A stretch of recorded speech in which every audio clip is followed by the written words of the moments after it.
Does personal life history matter? Personal life history? Yeah, things that happen in people's lives. Is it taken into account? Yeah, I can't emphasize that enough. I mean, talking about is scratching the surface of eating issues. Um, People use food for emotional reasons.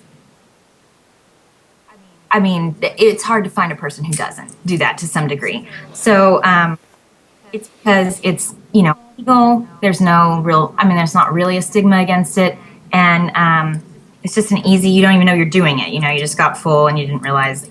But yeah, if you grew up and you weren't getting what, you have some difficulties, so you're anxious or you have trauma or whatever, you could use food for keeping a lid on those feelings.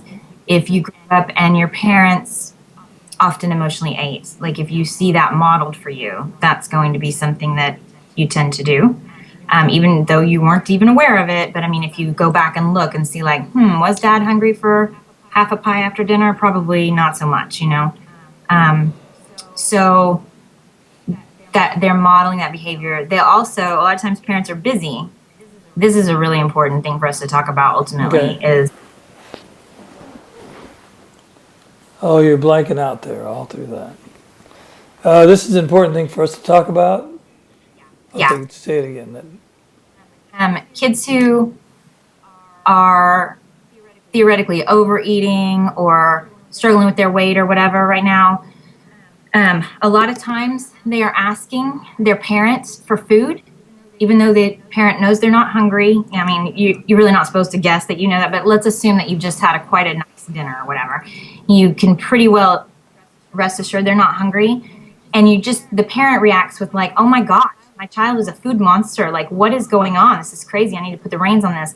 But what that child is very often trying to do is to connect with the parent, because food is a biological need. And if they ask the parent for food, the parent usually will stop Facebooking or making, like collages in their photo album to get up and get something for the child. So even though that's a brief 5 minutes of taking care of their child before they go back to doing whatever it was, that is nourishing for the child on an emotional level.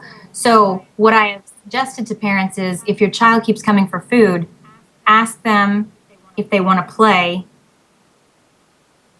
something and see if that takes away that, like, hunger. It's a hunger for something other than food. Okay. So that's what parents with kids, but if you're talking with an adult who has you go into their life history to see how they might have hungered for things other than food, but used food in its place. Just common patterns that I see in people's life history would be, I mean, I have some people who have been put on diets at the age of 5, like a liquid diet on the age of 5. This is very troubling to me. A lot of people who bonded with mom by going on Weight Watchers at 12 years old, or, just a really long history. And a lot of times those people look back at their childhood photos and they're perfectly normal. Like, they weren't overweight, and their parent flipped out that they were going to get overweight and actually created the problem. Does that make sense? Sure. That happens a lot. The parents start withholding food, which is really scary for a child, and then the child then starts hoarding food, hiding food, eating in secret, because to have a provider take away, theoretically, it's like more mentally than real. I mean, I know the children are still getting food, but to have the idea of a parent taking away food when they're the ones that provide it for you is a safety security issue at the fundamental level. So kids get really, that basically what the parents are afraid of, they start causing, because creating a really bad, That last part, they're creating what? situation with the kid and the food, with their child and the food. They're creating a really distorted relationship that's going to probably lead to some form of disordered eating. So, Okay. Is it fair to say that when you work with adults and you're going back and looking at their life experience, that it takes a while to get at this kind of awareness? of like what may have led to Yep. it. Yeah, I mean, I think because a lot of people think just food is food, and so why would something that happened to me when I was, in high school, why would kids picking on me in high school make me struggle with food and body image and all that stuff? But so the more you're able to talk to somebody, I've had people who come in for treatment who are underweight and restrictive, but there is no body image component. This is rare, but recognize they are eating less when they're anxious, or somebody could be eating more when they're anxious. It's not really about their body that this person's eating less. They just get so emotional, it really plays out in the food. You know what I mean? Well, I was thinking more specifically maybe adults who had a hunger for connection with their parents, but it takes them a while to identify that they really weren't connected with their parents. They defend against it, actually. Most of us think like if our parents didn't beat us, then we must have had a pretty good childhood. So I think it takes a bit, and it's not to say that a person didn't have a good childhood. It's just that a child parent is not always going to meet their child's need, but you still have to like work through that stuff from a adult perspective in order to like excavate it. Right there, when you said it's just that, it missed the section. Can you repeat that? Do you remember what you said? It'd be good, I think.